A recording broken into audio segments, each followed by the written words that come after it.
plan de nuestro Padre. Bienvenidos a El plan de nuestro Padre una vez más. Soy Jeff Cavins y estoy con el Dr. Scott Hahn. Qué bien que esté aquí con nosotros. ¿Cuántos de ustedes han tratado alguna vez de leer la Biblia en orden cronológico? Sé que yo lo hice durante muchos años y me sentí muy frustrado. Pues bien, en el plan de nuestro Padre vamos a hacer un recorrido guiado con la ayuda del Dr. Hahn por las Escrituras, examinando los conceptos teológicos clave de la historia de la salvación. Y hoy vamos a examinar dos nuevos periodos. Ya hemos echado un vistazo a la historia del mundo primitivo, el periodo patriarcal, y también hemos pasado por el periodo de Israel en Egipto. Me gustaría darle la bienvenida, Dr. Hahn. Acabamos en nuestro último programa de hablar del pacto deuteronómico. Así es. Y me gustaría saber cómo se relaciona eso con estos dos periodos siguientes. Sí, dijimos que el pacto del Deuteronomio realmente establece el programa para la historia de Israel durante los siguientes siglos. Y lo que estamos viendo ahora, en Josué y Jueces, etc., da comienzo a lo que los eruditos llaman la historia deuteronomista. La historia deuteronomista es realmente de los antiguos profetas. Así es como solía llamarse. Incluye Josué, Jueces 1 y 2, Samuel y 1 y 2 Reyes. Te lleva desde el surgimiento hasta la caída de la nación israelita, y realmente representa la implementación del pacto deuteronómico, y luego realmente la desintegración del pacto deuteronómico. Verás, el pacto deuteronómico dio ciertas provisiones, mandamientos, términos a Israel. En primer lugar, vas a tener que entrar y aplicar la ley de la guerra Herem. Vas a tener que poner a los cananeos bajo la prohibición y tomar la tierra por conquista. Entonces, el primer período de conquista realmente corresponde a esta ley única que solo se encuentra en el pacto de Deuteronomio. Luego, el segundo período, que realmente se ve culminar con el último juez Samuel, aplica la ley que solo se encuentra en Deuteronomio 17. Eso es con el surgimiento de los reyes y la conquista de la tierra. Eso es con el surgimiento de la realeza. Y eso te lleva realmente a 1 de Samuel. Entonces, la tercera etapa de la implementación del pacto del Deuteronomio es el establecimiento del santuario central en Jerusalén, de acuerdo con la ley que se encuentra en Deuteronomio 12.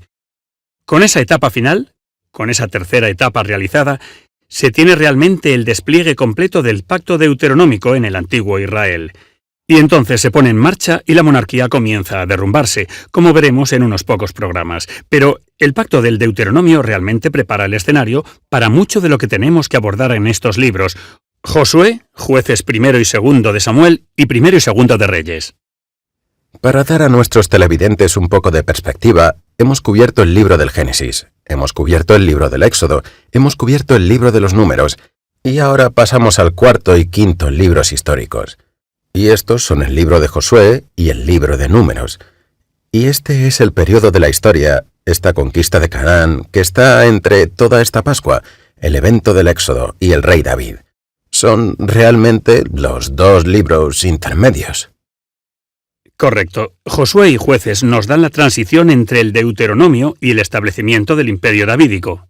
Estupendo. Exacto. Estoy deseando hablar de ello. Vamos a volver en un momento y voy a darte un pequeño resumen de Josué y el libro de los jueces.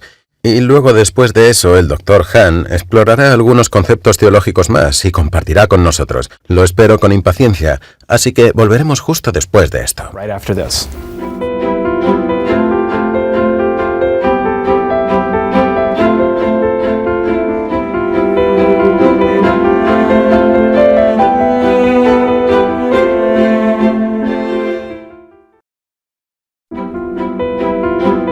El plan de nuestro Padre.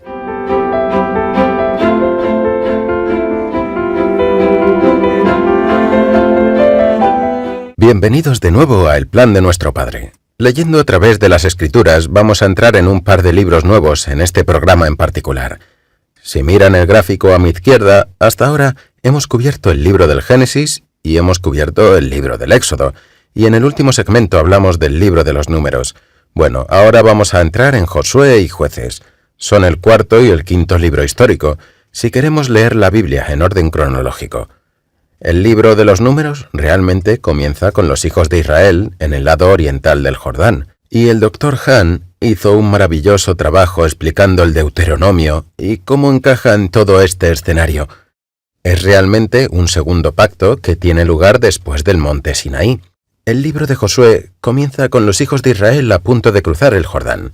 Moisés, su antiguo líder, ha fallecido, lo que significa que Josué es ahora el nuevo líder. Mientras se preparan para cruzar el Jordán, se enfrentan a un enemigo formidable. Es un enemigo al que temían 40 años antes. Sus padres temían a los cananeos, pero ahora es el turno de las generaciones más jóvenes de entrar en la tierra y enfrentarse al enemigo. La ley de Deuteronomio ha permitido algunas provisiones. Ha dado a los hijos de Israel algunas provisiones para tomar la tierra. Se les permite usar lo que se llama guerra Jerem, y eso es entrar y destruir completamente ciertas ciudades debido a su propia debilidad, debido a su propia falta de santidad. Van a tener que tomar estas ciudades por la fuerza, y Josué va a guiarlos. El libro de Josué es un libro interesante. El libro de Josué nos introduce en el territorio, y la primera ciudad que los israelitas van a tomar es Jericó. Cruzan la tierra. Es una hermosa historia. Puedes leer sobre ello en los primeros capítulos de Josué. Pero una vez que toman Jericó, su idea es realmente dividir y conquistar el territorio. En Jericó estaba bajo la banda. Eso significa que está totalmente destruida. Y eso significa que nadie puede tomar nada del botín, nadie puede tomar nada del oro y la plata o los animales. Pero después de tomar Jericó, se encuentran con que un hombre, con el nombre de Aquín, tomó algo del botín. La siguiente ciudad que necesitaban tomar era Ai, y fueron derrotados contundentemente en Ai debido al pecado en el campamento. Ai fue buscada, y el pecado fue tratado en ese punto. Después de que Israel hizo una división en el país de Canaán, fueron al monte Ebal, y allí ratificaron el pacto deuteronómico del que habló el Dr. Han. Ahora, en Josué, la manera en que ellos tomaron el territorio fue: ellos dividieron el país, y entonces ellos tuvieron una campaña por el sur en el capítulo 10 de Josué, y después ellos tuvieron otra campaña por el norte en el capítulo 11 de Josué. Esto duró unos 7 años más o menos. Realmente no llevó tanto tiempo y no tomaron completamente el país. De hecho, todavía hay muchos cananeos en la tierra. Después de que tomaran el territorio y estar viviendo con los cananeos en esa tierra, dividieron la tierra por tribus, y cada tribu recibió una parte de la tierra. Había territorios que eran más grandes que otros. La tierra fue dividida por calidad. Si miras en la parte de atrás de un mapa en tu Biblia, verás que Benjamín es relativamente pequeño, pero Benjamín es muy buena propiedad. Algunas de las otras tribus tienen grandes áreas de propiedad. No es tan buena propiedad. Al final de Josué en el capítulo 23, da un discurso de despedida. Y eso nos lleva al final del libro de Josué, y nos introduce a un nuevo libro, y ese es el libro de los jueces. Jueces es uno de mis libros favoritos, y creo que a medida que lo lean descubrirán que también es muy interesante, es muy desafiante. Al final del periodo de Josué, y cuando entramos en Jueces, vemos que los hijos de Israel están en la tierra. Pero no han destruido completamente al pueblo. De hecho, los cananeos están viviendo en la tierra con ellos. Y esta es la situación. Los israelitas viven en la región montañosa, los cananeos viven en los valles. Los que viven en los valles pueden aprovechar lo último en tecnología cuando se trata de la guerra. Si Israel va a tomar a los cananeos, van a tener que encontrar una manera de derrotar a los cananeos usando como la guerra de guerrillas, algún otro tipo de guerra, pero no la guerra convencional. Bueno, los cananeos, déjenme contarles un poco sobre ellos. Cuando pensamos en los cananeos, pensamos en un pueblo muy primitivo, pero en realidad los cananeos eran muy avanzados en ese entonces, eran avanzados en la cultura material. Las casas estaban hechas de yeso y tenían sistemas de drenaje. Los cananeos eran muy hábiles y utilizaban cobre, plomo y oro. Y fabricaban la mejor cerámica del mundo. Disfrutaban de un amplio comercio. Tecnológicamente eran superiores a Israel. Ahora, eso es importante porque la historia muestra que las culturas menos desarrolladas a menudo son absorbidas por las más avanzadas. Así podríamos esperar que Israel fuera absorbido por los cananeos, porque los cananeos eran tecnológicamente avanzados. Bueno, Israel no fue absorbido, pero Israel fue profundamente influenciado por las costumbres cananeas, como veremos en el libro de los Jueces. Jueces capítulo 1 y capítulo 2 realmente nos muestra cómo Israel luchó contra los cananeos restantes. Pero tuvieron un problema. Los hijos de Israel entraron en lo que llamaríamos un ciclo de pecado. En el libro de los jueces existe este ciclo de pecado de 5 puntos, que explicaré en un momento. Ese ciclo de pecado tiene lugar unas 7 veces en el libro de los jueces. El ciclo de pecado va así, y si son como yo, se pueden identificar perfectamente con él. 1. Nos encontramos en pecado. Por ejemplo, en Deuteronomio, Moisés dijo, «No den sus hijas a los cananeos». Ellos lo hicieron. Ellos se encuentran en pecado. Después de que se encuentran en pecado, se encuentran en servidumbre. El pecado lleva a la servidumbre lleva a la súplica, y empiezan a pedir ayuda a Dios. Después de que claman a Dios, Dios envía la salvación. Y entonces, número 5, silencio. En este momento tenemos este ciclo de 5 puntas: el pecado, la servidumbre, la súplica, la salvación y el silencio. Y este ciclo tiene lugar 7 veces en el libro de los jueces. Ahora, cada vez que Israel se encontraba en problemas, en el libro de los jueces, ¿sabes lo que hacían? Clamaban a Dios. Y Dios levantó un líder para liberarlos. Ahora, estos líderes son jueces. Cuando pensamos en jueces, no estamos pensando en alguien necesariamente con un mazo, pero estamos pensando en alguien que Dios usó para liberar a los hijos de Israel.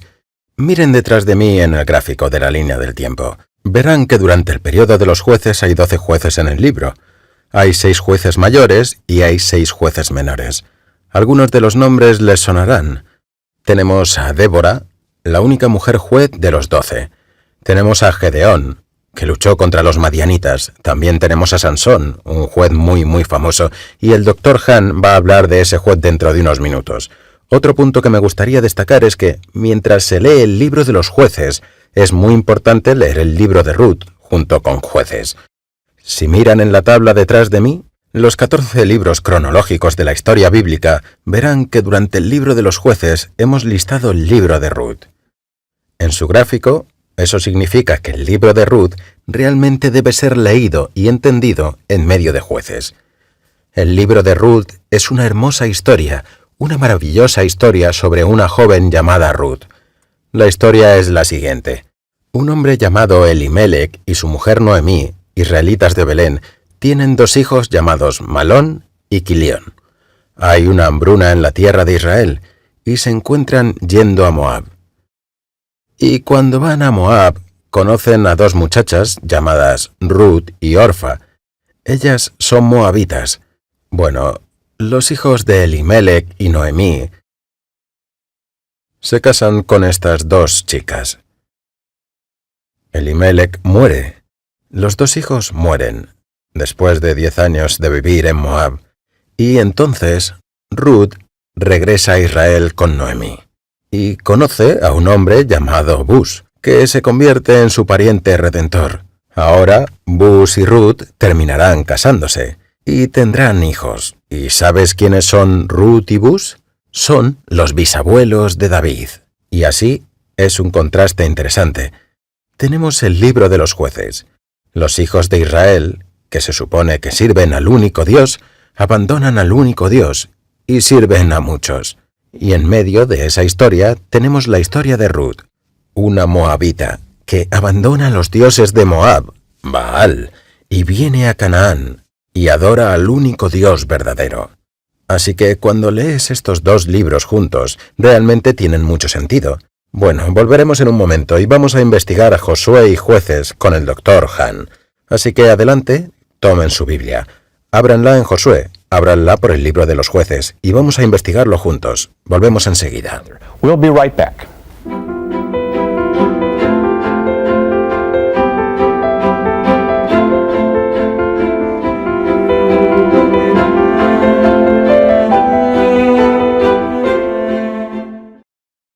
El plan de nuestro Padre.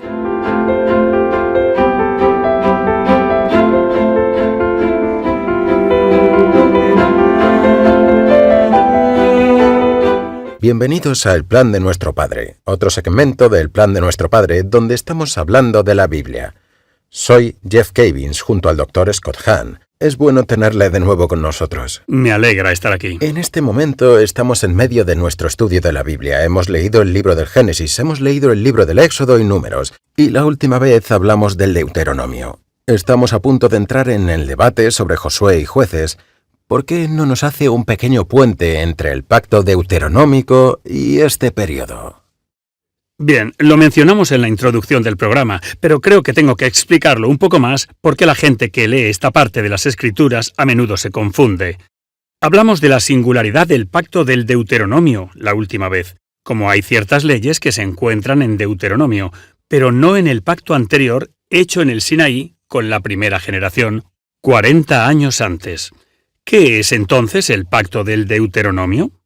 Bueno, para resumir la presentación de la semana pasada, podríamos describir el Deuteronomio como la ley que se rebajó para las tribus laicas, las 12 tribus laicas que estaban bajo los levitas, mientras vivían en la tierra antes de perderla.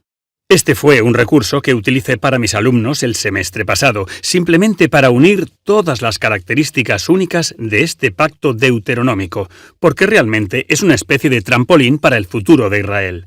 Establece el programa y la agenda para los siglos siguientes. Realmente traza el ascenso y posterior caída de la nación y el reino israelitas. Cuando lo aplicamos a estos libros, es decir, Josué y Jueces, vemos la aplicación gradual no solo del pacto en general, sino específicamente del pacto del Deuteronomio. Primero, lo vemos con la conquista de Canaán. Esa es la aplicación de la ley deuteronómica, única de la guerra de Jerem. Usted lo mencionó en su presentación al describir la conquista de Jericó. En segundo lugar, lo veremos también en la descripción del surgimiento de la realeza, especialmente cuando entremos en 1 de Samuel. Allí veremos al último de los jueces, Samuel, ungiendo al primero de los reyes, el rey Saúl. Pero luego, el yerno de Saúl, no el hijo de Saúl, sino el yerno de Saúl, David, es aquel a través del cual establece la dinastía.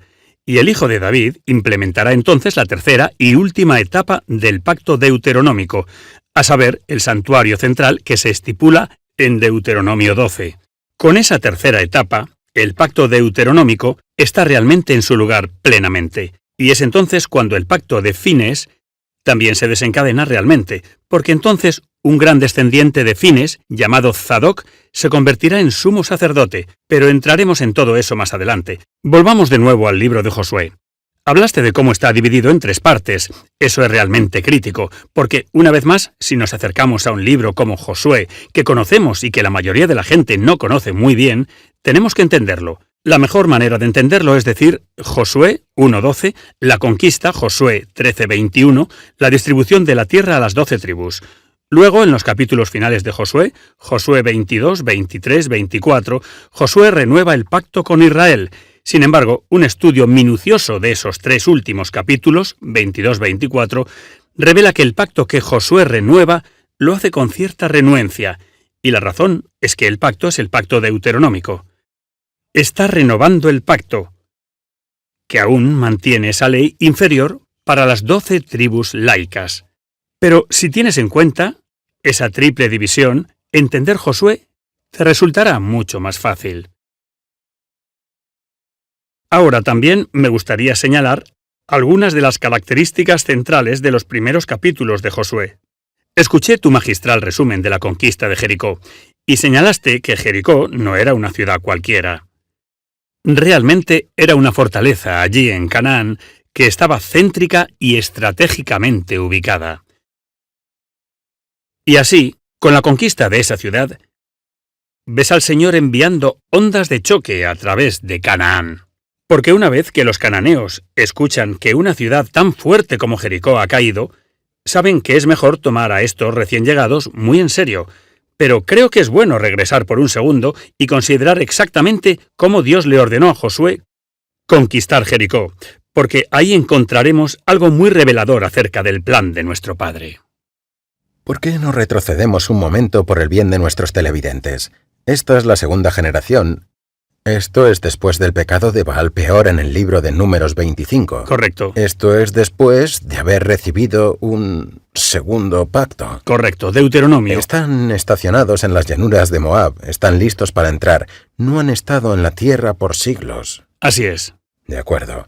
Y esta es su herencia ancestral, De acuerdo. según el libro del Génesis, como descendientes de Abraham. Exacto. Y finalmente están volviendo a ella después de casi medio milenio. Eso es. Prácticamente. Así que al entrar en esta tierra, deben estar llenos de miedo porque se están enfrentando a los cananeos y son guerreros fuertes y hábiles.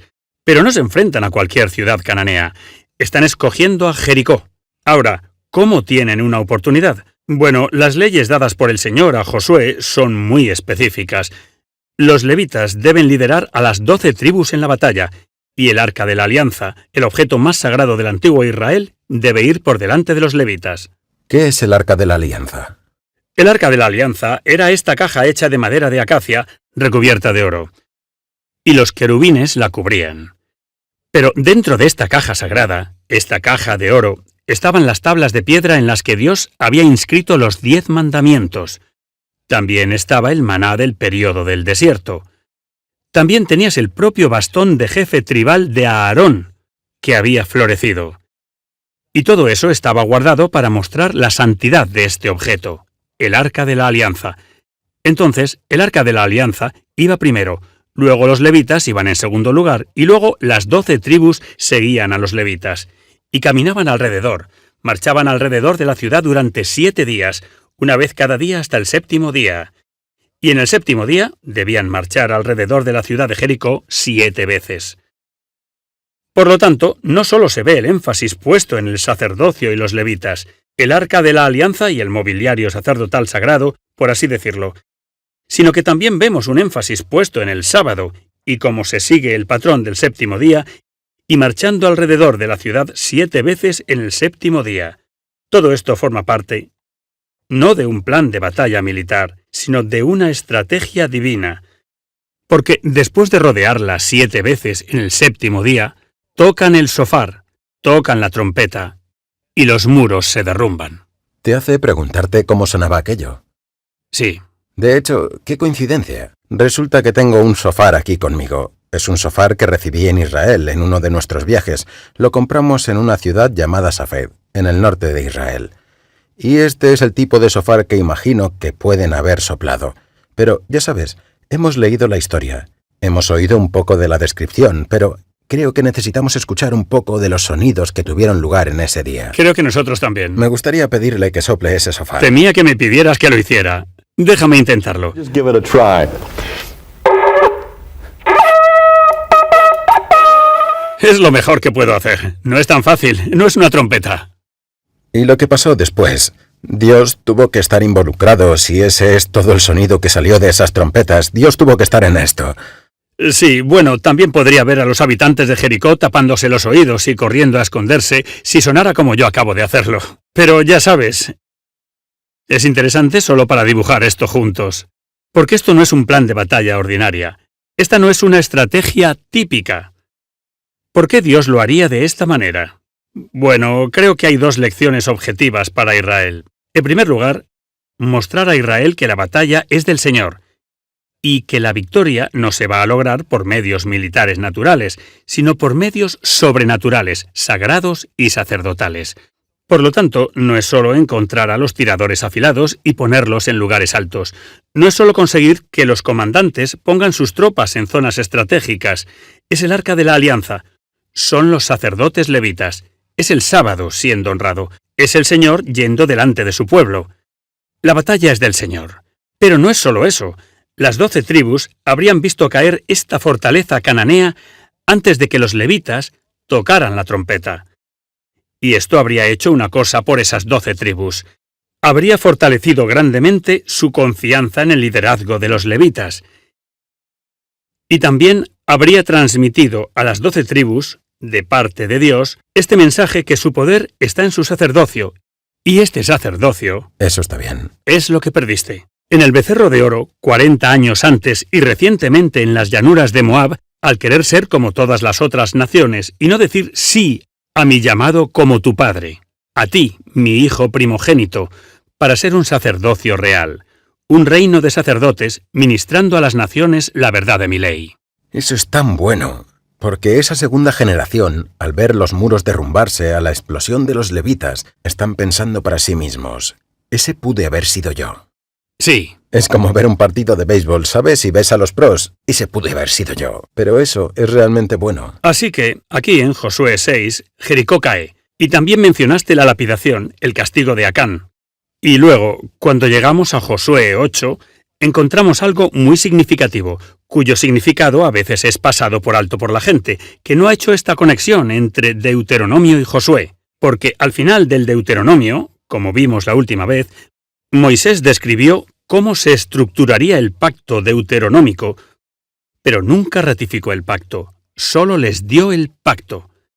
Pero en realidad no fue ratificado hasta que Israel llegó a la tierra. Y en Josué 8, versículos 30 al 35, es donde encontramos la ceremonia formal de ratificación del pacto deuteronómico. Y sigue las estipulaciones específicas que fueron dadas por Moisés mucho antes en Deuteronomio 27. Allí se encuentran las 6 tribus ante el monte Gerizim, el monte de la bendición, y las otras 6 tribus ante Ebal, el monte de la maldición. Y entre estos dos grupos de tribus, los levitas. Moisés ordenó a los levitas, en Deuteronomio 27, que hicieran lo que finalmente hacen aquí, en Josué 8, es decir, gritar maldiciones. Y eso es, ellos gritan maldiciones.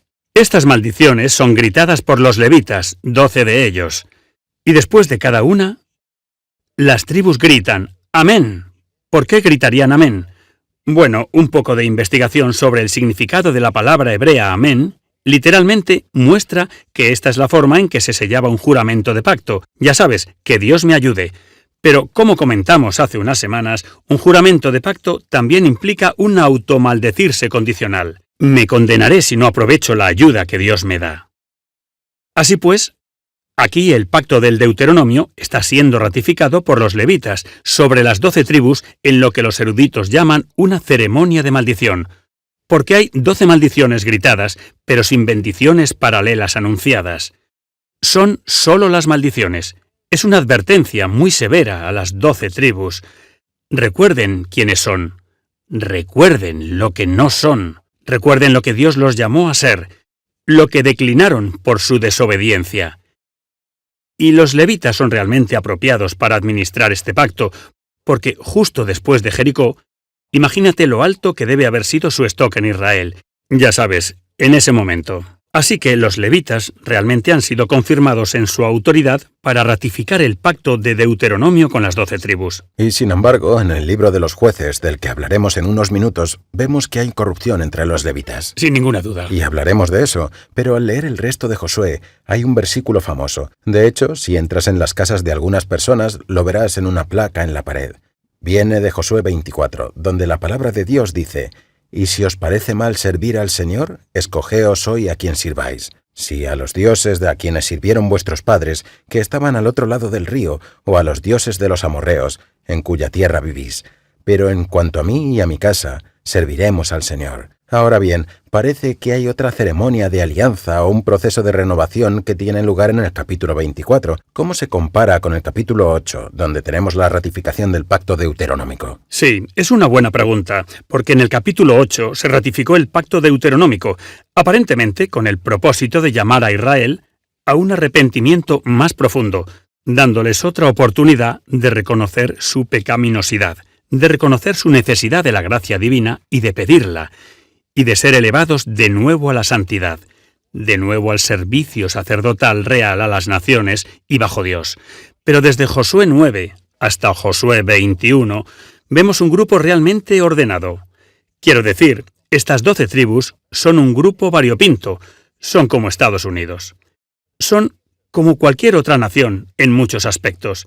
Y así cuando llegamos a los últimos 3 capítulos de Josué, en Josué 22 vemos a Josué con la ayuda de Fines, evitando un desastre, porque allí los rubenitas, los gaditas y la media tribu de Manasés están jugando con la idea de un compromiso a medias, e inmediatamente se corta de raíz. pero no antes de que Fines se levante y diga: recordar que el pecado de nuestros padres, el pecado de Baal-peor, no ha sido expiado. En realidad no ha sido cubierto, y así lo que ha sucedido este día nos está poniendo de nuevo en una posición de juicio divino. Y así, la ceremonia de renovación del pacto descrita en Josué 24 no se entiende realmente en su totalidad hasta que se da un paso atrás o dos para considerar cómo en Josué 22, 3 de las 12 tribus comienzan a deslizarse de nuevo hacia el descarrío y la rebelión del pacto. Y luego, en Josué 23, Josué, sabiendo que está a punto de morir, pronuncia un largo discurso de despedida, muy similar al discurso de despedida de Moisés al final del Deuteronomio, cuando impuso a regañadientes el pacto deuteronómico a las 12 tribus. En Josué 23, este larguísimo discurso de despedida ensaya la desobediencia de las 12 tribus. Pero también habla de cómo Israel debe mantener la alianza. Debe adherirse al Señor como obediencia. Para cuando llegamos a Josué 24, este pacto está a punto de renovarse de una manera que, bueno, es molesta. Si solo quieres destacar un versículo favorito, el versículo 15 está bien. Elige hoy a quién servirás, pero yo y mi casa serviremos al Señor. Eso está bien, eso es muy positivo, es maravilloso, pero está intercalado en un contexto donde hay algunas connotaciones negativas. Y creo que deberíamos tocarlas brevemente, porque en Josué 24, comenzando en el versículo 1 y llegando hasta el versículo 14, Josué recita la larga historia de rebelión y desobediencia. En el versículo 2, habla de cómo sirvieron a otros dioses hasta que el Señor tomó a vuestro padre Abraham del otro lado del río y lo condujo por toda la tierra de Canaán. Y ensaya la historia de Isaac y Jacob y los 12 hijos de Israel hasta que Dios los saca de Egipto. Entonces, ¿qué ha sucedido aquí? ¿Qué ha hecho Israel? ¿Ha respondido con gratitud? ¿Han respondido con fe, esperanza y amor? No. Versículo 14. Josué dice: ahora pues, temed al Señor y servidle con sinceridad y fidelidad. Y luego continúa diciendo: dejad los dioses a quienes sirvieron vuestros padres al otro lado del río y en Egipto y servid al Señor. Ahora Josué no habría dicho eso si no hubiera estado asumiendo todo el tiempo que los dioses que esos padres, sus padres, habían estado adorando al otro lado del río, los hijos todavía estaban adorando en secreto. Así que él está diciendo: en efecto, sé lo que has estado haciendo en privado. Públicamente han estado diciendo: estamos siguiendo a Yahweh, estamos cumpliendo el pacto. Pero en privado y en secreto han estado aprovechando los mismos poderes inferiores, las mismas fuerzas idolátricas, los mismos poderes demoníacos que sus padres antes. No puedes hacer eso y servir al Señor. Así que si no queréis servir al Señor, elegid hoy a quién serviréis. Y luego dice: a los dioses que sirvieron tus padres en las regiones más allá de los ríos, o a los dioses de los amorreos en cuya tierra habitas. Estas son opciones genuinas, y tú lo sabes, porque les has estado sirviendo en secreto. Pero en cuanto a mí y a mi casa, serviremos al Señor. Bueno, la gente responde muy rápidamente en el siguiente versículo. Dicen: lejos de nosotros abandonar al Señor para servir a otros dioses, porque es el Señor nuestro Dios quien nos sacó a nosotros y a nuestros padres de la tierra de Egipto.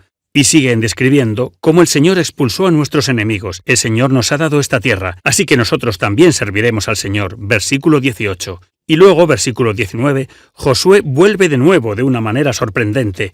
Josué dijo al pueblo: no podéis servir al Señor, porque Él es un Dios santo, es un Dios celoso.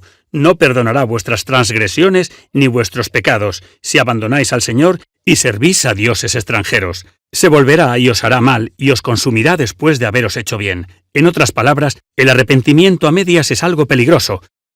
Medita sobriamente lo que dices hoy, porque el Señor es testigo de este juramento de pacto que estás a punto de hacer. E invoca su nombre. Estás pidiendo su ayuda y Él te la dará. Pero el precio a pagar es someterse a la santidad del juicio de Dios. Entonces el libro de Josué termina con el pueblo de acuerdo y diciendo: todo lo que el Señor ha hecho lo haremos, ¿no es así? Exactamente. Y dijeron: somos testigos. Y en el versículo 25, Josué hizo un pacto con el pueblo ese día. Y continúa diciendo: escribió estas palabras en el libro de la ley de Dios, y esto confirma el consenso de los eruditos de que el pacto que Josué renueva aquí, de nuevo, no es un pacto genérico cualquiera. Es el pacto deuteronómico que Josué renueva para otra generación más allá de su propia vida, con cierta reticencia a juzgar por la narración, porque sabe que las 12 tribus aún no han recuperado su santidad sacerdotal real. Eso es. Para poner esto un poco en perspectiva para nuestros televidentes, los hijos de Israel salieron de Egipto. Así es. Y parece por Éxodo 4:22 que Dios dice, Israel es mi primogénito entre muchas naciones, el primogénito, y que el plan de Dios es que Él habite en cada hogar, y que cada padre sea sacerdote, cada primogénito, y así sucesivamente. El pecado del becerro de oro confunde las cosas en este punto. Tenemos el sistema levítico, ¿vale? Y luego, en Números 25, tenemos el pecado de Baal de Peor. Las cosas se confunden un poco más. Hay un segundo pacto, Deuteronomio. Luego cruzan el río. Y tenemos el libro de Josué, que tiene lugar aquí. Están en la tierra, han ratificado y renovado el pacto deuteronómico. Entremos, si podemos, en la mente de Dios y en el plan de nuestro Padre. ¿Cuál es su plan? El plan a largo plazo a partir de este momento. ¿Qué está tratando de hacer con el pueblo y cómo encaja esto en él? ¿Hacia dónde vamos desde aquí? Genial. Esa es una pregunta perfecta, solo para unir las cosas y para preparar el escenario para, ya sabes, un examen del libro de los jueces. Yo diría que esto encaja en el plan de nuestro Padre como una extensión de un pacto que Él hizo con su pueblo en medio de su rebelión. En otras palabras, la inmadurez espiritual se enfrenta a la santidad. ¿Y qué hace? La desea. Pero no necesariamente quiere pagar el precio. No quiere el sacrificio que se requiere para alcanzar esa santidad. Y así, una provisión del pacto que Dios otorga a Israel los pone en un estatus subordinado. Siguen siendo hijos de Dios, pero son tratados como menores rebeldes y caprichosos. Y aquí, este pacto por el cual Dios el Padre está degradando a su Hijo bajo los levitas, ese pacto, que había durado una generación, es visto por Dios y por Josué como necesitando al menos una generación más.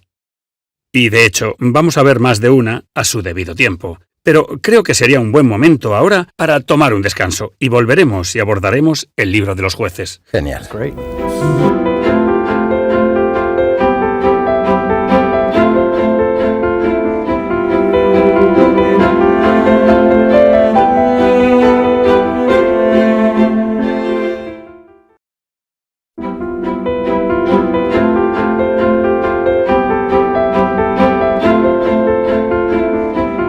El plan de nuestro Padre.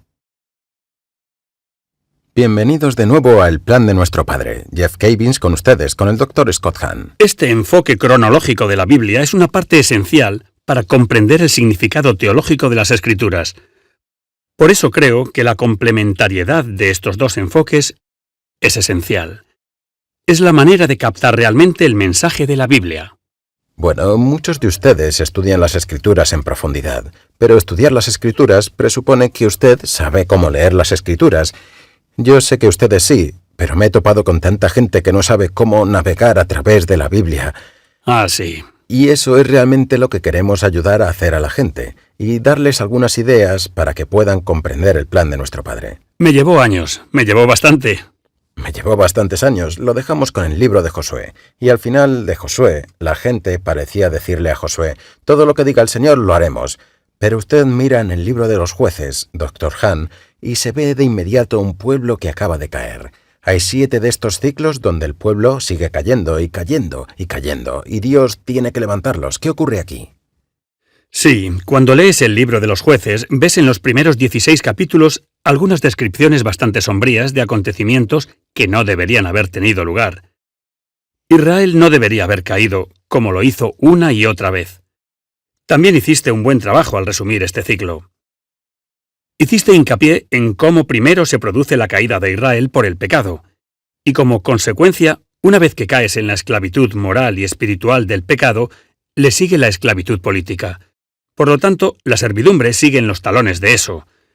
Bueno, de repente, cuando estás experimentando las consecuencias físicas de tu pecado espiritual, tu esclavitud espiritual es cuando realmente empiezas a gritar. Así que del pecado a la servidumbre, a la súplica, clamas a Dios por ayuda, típicamente no cuando el pecado es todavía solo interior, sino cuando es exterior y las consecuencias han caído sobre ti. ¿Te pillaron con las manos en la masa? Eso es exactamente correcto. Entonces, la cuarta etapa es la salvación, porque Dios es misericordioso y fiel. Él siempre se rebajará a nuestro nivel para levantarnos. No importa lo lejos que estemos de Él, si clamamos con corazones sinceros. Él nos escucha, se vuelve hacia nosotros y nos salvará. Pero la salvación que Él nos da a veces pasa tan desapercibida como el anterior conjunto de leyes que desobedecimos. Y así hay un periodo de silencio. El Señor da descanso a su pueblo por un periodo de años.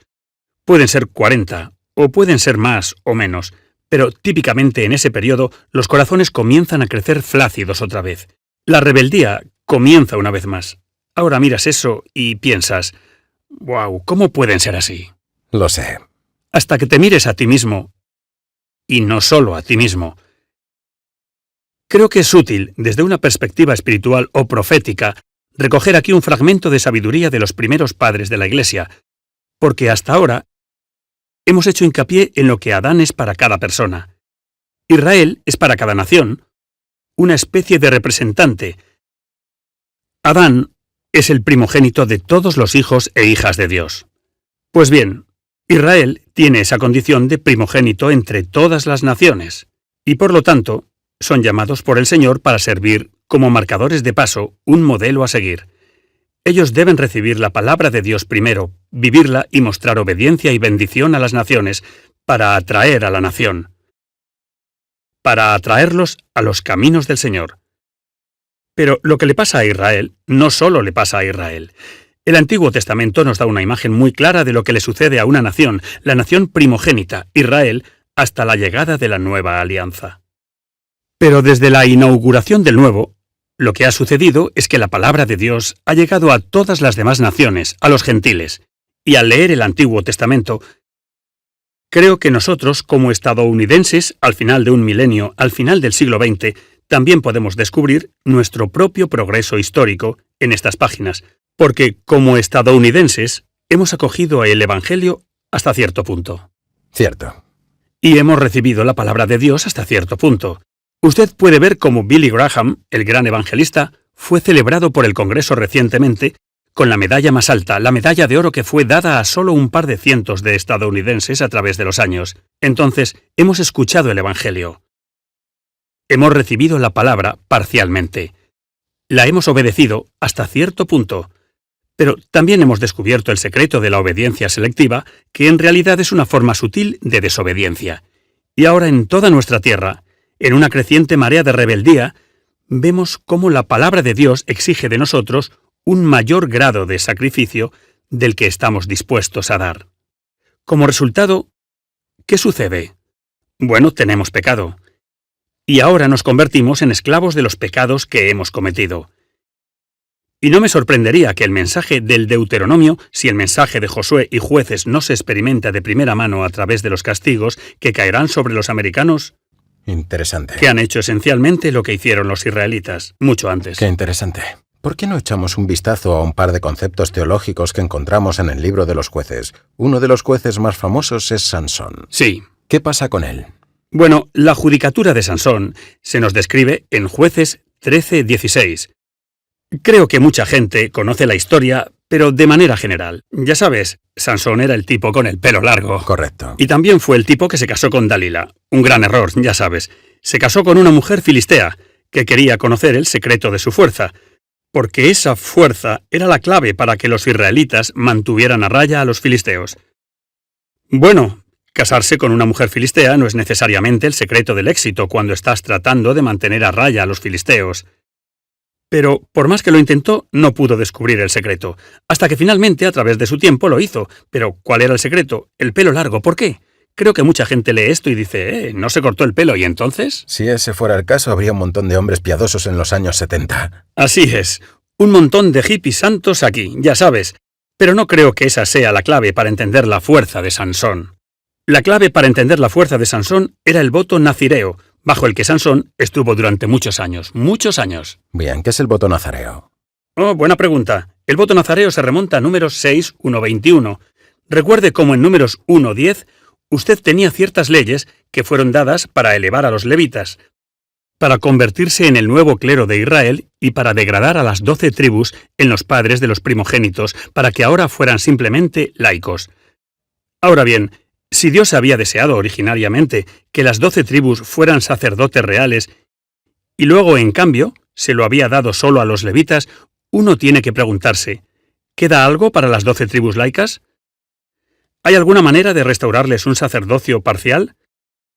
Bueno, ahí es donde entra el voto nazareo. Porque un voto nazareo implicaba no cortarse el cabello por un periodo de tiempo, no beber vino y no tocar un cadáver. Ahora, usted sabe, estas cosas pueden parecer extrañas. Pero en cierto sentido, lo que representan es que te apartas para servir al Señor. Cortarte el pelo, te ves fuera de lo común. No beber vino, no vas a encajar muy bien en las situaciones sociales. Y no tocar el cadáver de un muerto, ya sabes, no tocar un cadáver te pondrá en una posición bastante precaria en tu familia. Si, digamos, tu tío abuelo muere, o tu padre o madre fallece, no puedes participar en el gran ritual del entierro. Así que, en cierto sentido, te condenas al ostracismo de la sociedad ordinaria. Te estás apartando por el voto nazireo. Bueno, ¿por qué razón? Esencialmente te conviertes en una especie de diácono de los sacerdotes levitas. De acuerdo. Así es como lo describen los eruditos, como Gordon Wenham. El voto nazareo elevaría a los laicos al papel de... ¿Cómo lo describió Wenham en su comentario sobre Números? Serían casi como monjes y monjas en el antiguo Israel. ¿En serio? Que estaban allí al servicio de los sacerdotes, que realmente podían participar junto con el clero. En el ministerio. ¿Ves a Sansón bajo una luz diferente? Sí, exactamente. Una vez más, se ve en el libro de los jueces, en la persona de Sansón, una lección que Dios había tratado de transmitir en Josué con la conquista de Jericó, a saber, que tu poder, oh Israel, está en tu sacerdocio y tu restauración radica en tu deseo de volver al sacerdocio real. Lo que veo es que me veo a mí mismo en Sansón, en el sentido de que deseo acercarme más al Señor y sin embargo yo mismo lucho con la carne y lucho con el pecado en mi propia vida, al igual que Sansón. Así que, en lo que dices, realmente veo a Sansón como un hermano más cercano ahora. Sí, creo que eso es verdad para todos nosotros. Cualquiera que nos escuche hoy, que sintonice EWTN, que siga el programa que trata de la Biblia, obviamente está hambriento del Señor. Claro. Y quiere entrar en una participación más profunda de la gracia que Cristo nos da para la Iglesia. Pero todos nos enfrentamos a las tentaciones del mundo. Todos nos enfrentamos a los filisteos que nos rodean y también a los israelitas que no tienen hambre de todo esto. Dr. Hahn, en el tiempo que nos queda, ¿podríamos hablar un poco de la paternidad del sacerdote en el libro de los jueces? Y también los levitas, como dijimos antes, fueron elevados a una posición de liderazgo, pero parece haber cierta corrupción en los levitas. Sí, el libro de los jueces se divide en dos mitades. Jueces 1:16 describe el ciclo séptuple que has descrito. Pero Jueces 17:21 es una serie de apéndices adjuntos que tienen historias muy escalofriantes que contar. Por ejemplo, en Jueces 17 leemos acerca de un hombre de Efrén llamado Miqueas, y él establece un santuario para su propia familia, una especie de capilla doméstica, si se quiere, y nombra a su propio hijo y talla una imagen para que pueda haber adoración familiar. Obviamente este culto contradice las leyes de Dios, pero ha designado a su propio hijo como sacerdote hasta que descubre a un levita de paso. Y cuando encuentra a este levita, le dice, ¿quieres ser para mí padre y sacerdote? Jueces 17:10. Miqueas le dijo, quédate conmigo, y sé para mí padre y sacerdote.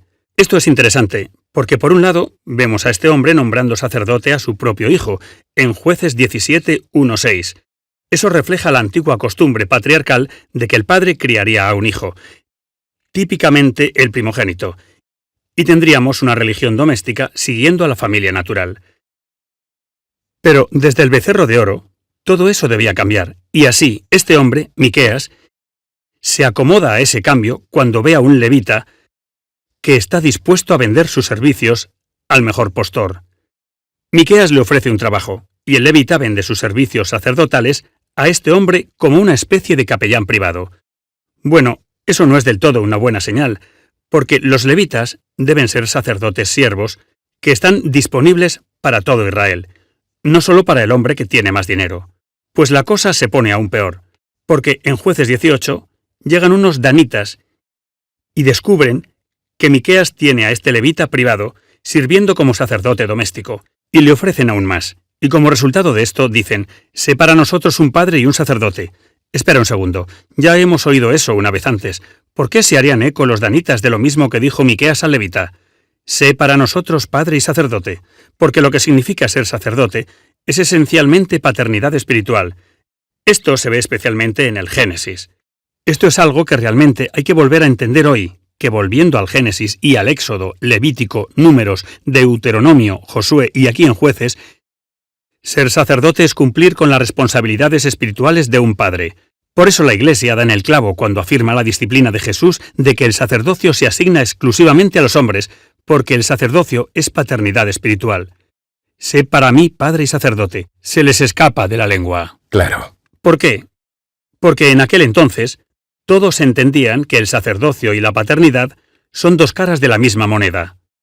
Ahora, en el resto de esta narración, descubrimos que no solo este levita estaba dispuesto a vender sus servicios al mejor postor, sino que este levita, como muchos otros levitas, es horriblemente corrupto y tiene una concubina. No sigue la ley superior. El código de santidad debería decir el código sacerdotal dado a los levitas. En cambio, En la primera mitad del Levítico. correcto, Levítico 1:16 está tomando una concubina y practicando costumbres matrimoniales que el Deuteronomio permitía solo para las 12 tribus laicas. Interesante. Así pues, la corrupción del clero es lo que leemos al final de Jueces. Creo que esto se añade al libro para ayudarnos a entender por qué Jueces 1:16 relata este ciclo constantemente repetido de pecado, servidumbre, súplica, una y otra vez. ¿Por qué seguimos dando vueltas y más vueltas? ¿Por qué abunda la desobediencia?